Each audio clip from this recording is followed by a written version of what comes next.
Welcome to this grammar guide on using apostrophes. To make the content of this video more accessible, click the closed caption button or adjust the playback speed. In this video, we will talk about the right and wrong ways of using an apostrophe. The apostrophe has three jobs. It can fill in for missing letters and numbers, it can show possession, and in rare cases, show that something is plural. Let's talk about the apostrophe's first job, which is filling in for missing letters. A contraction is when two separate words become smushed together to create one word. In these examples, I am becomes I'm, did not becomes didn't, cannot becomes can't, and it is becomes it's.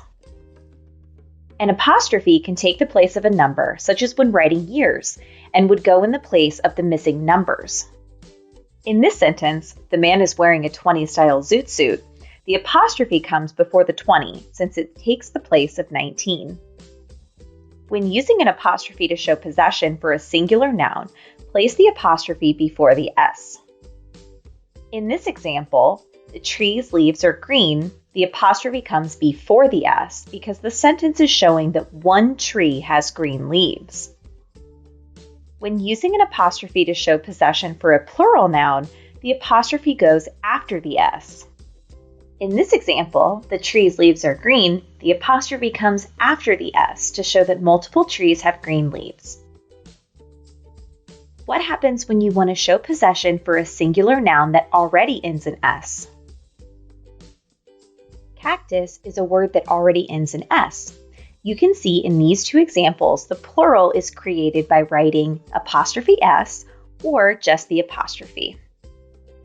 Believe it or not, both of these examples are correct. However, it is recommended to check your style guide to ensure that you're using the correct one for your paper.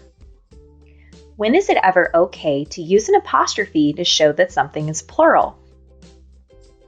In this sentence, don't forget to dot your I's. The I has an apostrophe to indicate that there are multiple I's. So, when writing lowercase letters, it's okay to use an apostrophe to show that there are multiples, because without the apostrophe, it would just look like the word is. When writing uppercase letters, such as this sentence, I'm getting all A's, the apostrophe is not used.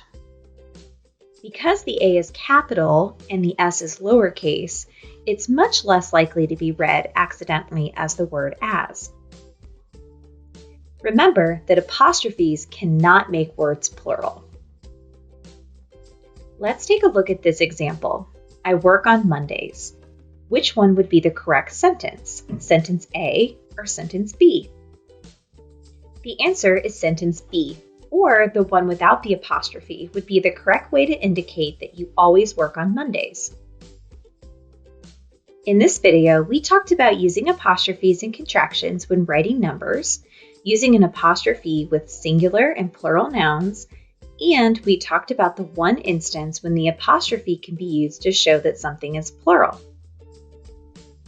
For more academic resources, read this video's description.